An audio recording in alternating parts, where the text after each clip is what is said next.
નમસ્કાર વાલી મિત્રો, આરટી એડમિશન 2026 માટે વાલીઓને જે પ્રશ્નોની મૂંઝવણ છે એ પ્રશ્નોના નિરાકરણ માટે આ એક વિડીયો તૈયાર કરવામાં આવ્યો છે કે જેમાં આરટી અંતર્ગત વાલીને જે પણ કોઈ પ્રશ્નો છે એ પ્રશ્નોનું નિરાકરણ તમને આ વિડીયોમાં મળવાનું છે, તો અંત સુધી અમારી સાથે જોડાયેલા રહેજો। સૌપ્રથમ પ્રશ્ન આપણને એમ થાય કે બાળકની ઉંમર કેટલી હોવી જોઈએ, અને બીજો પ્રશ્ન એવો થાય કે આવક મર્યાદા કેટલી હોય તો અમે ફોર્મ ભરી શકીએ।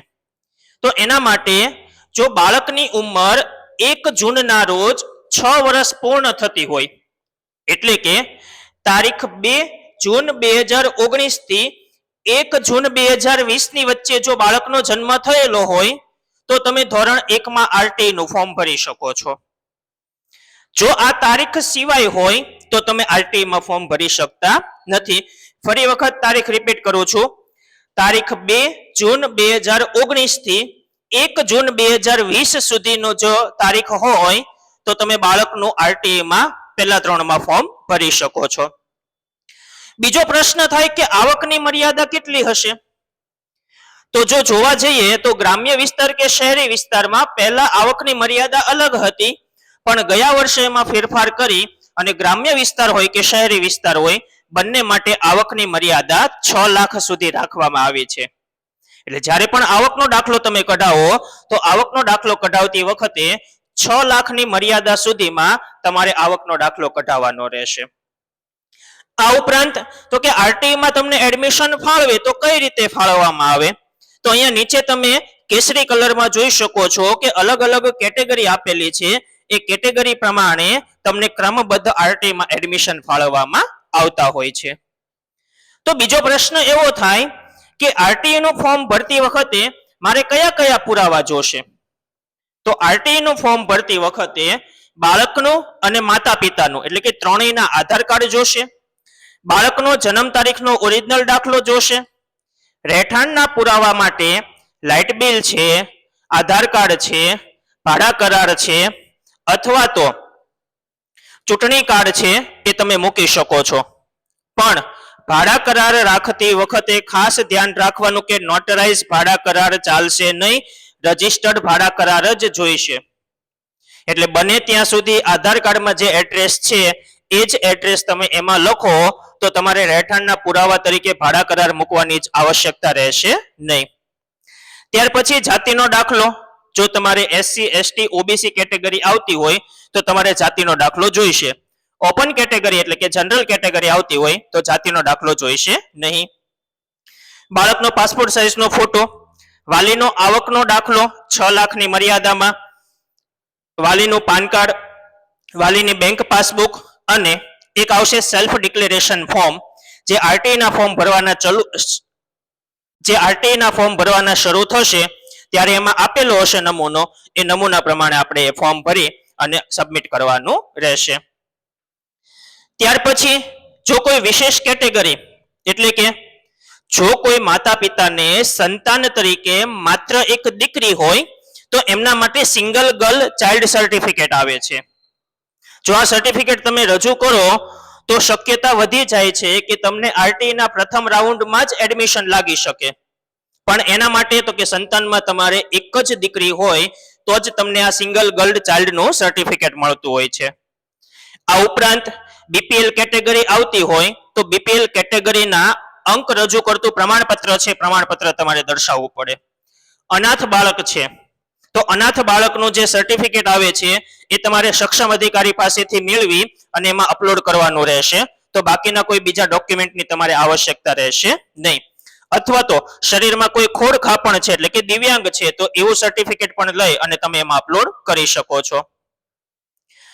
ત્યાર પછી પ્રશ્ન થાય કે અરજી પ્રક્રિયા કેવી રીતે કરવી ને ફોર્મ કેવી રીતે ભરવું ને શાળાની પસંદગી કેવી રીતે કરવી, તો કે જ્યારે તમારે આરટી નું ફોર્મ ભરવું છે તો આરટી ની ઓફિશિયલ વેબસાઇટ એના ઉપર જઈને તમે આરટી નું ફોર્મ ભરી શકો છો।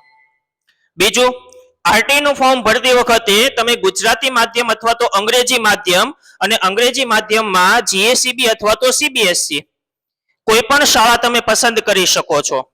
એટલે જે માધ્યમ તમે પસંદ કરો છો એ માધ્યમને આધારે તમારે શાળાની પસંદગી કરવાની રહેશે। તો બીજો પ્રશ્ન એવો થાય કે મારે શાળા એન્ટર કરવી છે તો કઈ રીતે એન્ટર કરવાની? તો અહીંયા તમે ડાબી સાઈડ મેપમાં જોઈ શકો છો કે સર્કલની અંદર એક નાનકડું અમથું ચિહ્ન આપેલું છે ને નીચે લખેલું છે ઘર. એટલે કે તમારા સરનામાથી 6 કિલોમીટરનું રેડિયસ બનતું હોય, 6 કિલોમીટરનું સર્કલ બનતું હોય, ત્યાં સુધીની જેટલી પણ કોઈ શાળા છે એ દરેકે દરેક શાળાઓ તમને આ પોર્ટલમાં દેખાશે અને દરેકે દરેક શાળામાંથી તમારે જેટલી શાળા પસંદ કરવી હોય એટલી શાળા તમે પસંદ કરી શકો છો. શાળા પસંદગી માટે કોઈ મર્યાદા નથી, પરંતુ તમારે જેટલી પણ કોઈ શાળા પસંદ કરવી હોય એટલી શાળા પસંદ કરી શકો છો. પણ એક આગ્રહ એવો રાખવાનો કે જેટલી શાળા વધારે પસંદ કરેલી હશે એટલો તમારો આરટીઈ માં ચાન્સ લાગવાનો સૌથી વધારે શક્યતા છે. એટલે બને ત્યાં સુધી શાળાની પસંદગી વધારે કરવી. બીજો પ્રશ્ન એવો થાય કે આરટીઈ નું ફોર્મ ભરી તો દીધું, પણ ફોર્મ ભરતી વખતે એમાં ભૂલ થઈ ગઈ છે, તો હવે મારે શું કરવું? તો જો તમારે આરટીઈ નું ફોર્મ ભરાઈ ગયું છે અને ભૂલ થઈ ગઈ છે તો ગભરાવાની બિલકુલ જરૂર નથી. તમે જે ફોર્મ ભરેલું છે એ જ ફોર્મમાં તમને જે એપ્લિકેશન નંબર આપેલો છે એ એપ્લિકેશન નંબર નાખી અને પછી તમે એ ફોર્મ કેન્સલ કરી અને ફરીથી નવેસરથી નવું ફોર્મ ભરી શકો છો. પણ એક વખત તમે જે ફોર્મ સબમિટ કરી દીધું છે એમાં કોઈ પણ પ્રકારનો સુધારો વધારો થતો નથી, પણ એ જ એપ્લિકેશન નંબર નાખી અને એ એપ્લિકેશનનું ફોર્મ કેન્સલ કરાવી શકાય છે અને ફરીથી નવેસરથી નવું ફોર્મ ભરવું હોય તો નવું ફોર્મ તમે ભરી શકો છો. ત્યાર પછી એવું થાય કે એડમિશન લાગે તો એમાં રાઉન્ડ સિસ્ટમ કઈ રીતે હોય અને પ્રવેશના નિયમો કઈ રીતે હોય? તો કે જ્યારે આરટીઈ નો પ્રથમ રાઉન્ડ બહાર પડે છે તો એવા સમયે જે વાલી મિત્રોને નંબર લાગેલો હશે એ વાલી મિત્રોને મોબાઈલમાં એસએમએસ મળશે. અને કદાચ કોઈ કારણોસર તમને એસએમએસ નથી મળતો તો તમારું જે એપ્લિકેશન ફોર્મ ભરેલું છે એમાં એપ્લિકેશન નંબર આપેલો હોય એ એપ્લિકેશન નંબર નાખી અને તમે જોઈ શકો છો કે પ્રથમ રાઉન્ડમાં એડમિશન લાગ્યું છે કે નથી લાગ્યું. હવે એના માટેનો વિડીયો પણ આપણી ચેનલ ઉપર આવશે કે પ્રથમ રાઉન્ડમાં એડમિશન લાગેલું છે તો એના માટેની પ્રક્રિયા કઈ છે. એટલે અંત સુધી આરટીઈ ની પ્રક્રિયા પૂરી ન થાય ત્યાં સુધી અમારી ચેનલ સાથે જોડાયેલા રહેજો. જો પહેલા રાઉન્ડમાં પ્રવેશ ન લાગે તો તમે બીજા રાઉન્ડમાં અથવા તો ત્રીજા રાઉન્ડની રાહ જોઈ શકો છો. તો બીજો પ્રશ્ન એવો થાય કે શું અમારે નવું ફોર્મ ભરવાનું એના માટે? તો ના, તમે જે ફોર્મ ભરેલું છે એ જ ફોર્મ માન્ય રહેશે. માત્ર તમારે એમાં શાળાની પસંદગી છે એ શાળાની પસંદગી જ્યારે આરટીઈ ની વેબસાઈટ ઉપર આપવામાં આવે ત્યારે તમે એમાં કરી શકો છો. ત્યાર પછી આરટીઈ હેઠળ આપણને શાળામાં પ્રવેશ ફાળવવામાં આવે તો એવા સમયે શાળા કોઈ ઇનકાર કરે તો શું કરવું? શાળા ના પાડે પ્રવેશ આપવાની તો શું કરવું? તો એના માટે પહેલો સ્ટેપ એવો છે કે તમને જે એડમિશન લાગેલું છે એનું જે એડમિટ કાર્ડ આવે એ એડમિટ કાર્ડ તમે જે તે શાળામાં પ્રવેશ લાગેલો છે ત્યાં તમે બતાવી શકો છો. તેમ છતાં પણ શાળા ના પાડે તો એવા સમયે તમે જિલ્લા શિક્ષણ અધિકારીની કચેરી પર જઈ અને લેખિતમાં રજૂઆત કરી શકો છો. ત્યારબાદ તમને એમ લાગે કે એડમિશન લાગી ગયું છે, હવે મારે એડ્રેસ ચેન્જ કરવાનું છે, તો 1 વર્ષ પછી જો તમારું એડ્રેસ ચેન્જ થાય છે તો 1 વર્ષ પછી તમે શાળા ફેરફાર કરી શકો છો.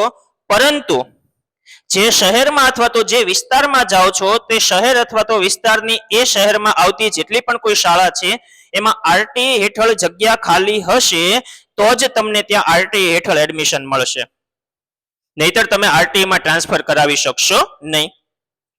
બીજો પ્રશ્ન તો કે આરટીઈ નું ફોર્મ ભરવા માટે સત્તાવાર વેબસાઇટ, તો કે ઘણી બધી વેબસાઇટો તમે ગૂગલમાં સર્ચ મારશો તો જોવા મળશે, પણ અહીંયા તમે સ્ક્રીન ઉપર જોઈ શકો છો આરટીઈ ની સત્તાવાર વેબસાઇટ આપણને આપેલી છે rte.orpgujarat.com. આ વેબસાઇટ ઉપર જઈને જ તમારે ઓનલાઈન અરજી કરવાની રહેશે. બીજું તો કે પુસ્તકો અને યુનિફોર્મ માટેનો ખર્ચો, તો કે સરકાર દ્વારા દર વર્ષે તમે જે બેંક ખાતું આપેલું હશે એ બેંક ખાતામાં સીધા 3000 રૂપિયા જમા થાય છે અને આ જે 3000 રૂપિયા જમા કરવામાં આવે છે એ 3000 રૂપિયા દ્વારા તમે પુસ્તકો, યુનિફોર્મ વગેરે ખરીદી શકો છો. આ ઉપરાંત જો તમારે આરટીઈ માં પ્રવેશ મેળવવું છે અને ભૂલ વગર ફોર્મ ભરવું છે તો આ 4 નિયમો યાદ રાખવાના છે. પહેલું તો કે બાળકની ઉંમર 1 જૂન સુધીમાં 6 વર્ષ પૂર્ણ થતી હોવી જોઈએ, એટલે કે 2 જૂન 2019 થી 1 જૂન 2020 ની વચ્ચે જો બાળકની જન્મ તારીખ આવતી હોય તો તમે આરટીઈ માં ધોરણ 1 માં પ્રવેશ મેળવી શકો છો. બીજું, આવકનો દાખલો. તો કે તમારી પાસે આવકનો દાખલો છેલ્લા 3 વર્ષનો હોવો જોઈએ. જો 3 વર્ષથી જૂનો હશે તો આવકનો દાખલો તમારો માન્ય ગણાશે નહીં. અને આવકની જે મર્યાદા છે, આવકની મર્યાદા તમારે 6 લાખ સુધીની રાખવાની છે. સાથે સાથે સરનામા માટે તો કે તમને આગળ જણાવ્યું એમ કે આધાર કાર્ડ છે, લાઇટ બિલ છે, ચૂંટણી કાર્ડ છે, એમાંથી કોઈ પણ એક પુરાવા તરીકે તમે સરનામાનો પુરાવો મૂકી શકો છો. અને ચોથી બાબત કે તમારું ફોર્મ સંપૂર્ણ ભરાઈ જાય ત્યાર પછી એની પ્રિન્ટ આઉટ લેવાની છે અને એને સાચવી રાખવાની છે. તમારે કોઈ જગ્યાએ સબમિટ કરાવવા જવાનું રહેતું નથી.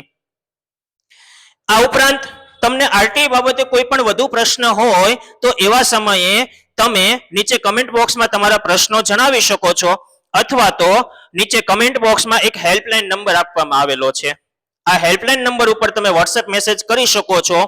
યોગ્ય સમયે તમને યોગ્ય જવાબ મળશે. જો માહિતી તમને પસંદ આવી હોય તો આપણી ચેનલને સબસ્ક્રાઇબ કરજો, શેર કરજો અને અન્ય મિત્રોને પણ જણાવજો કે જેથી કરી અને આરટીઈ નો લાભ મેળવી શકે.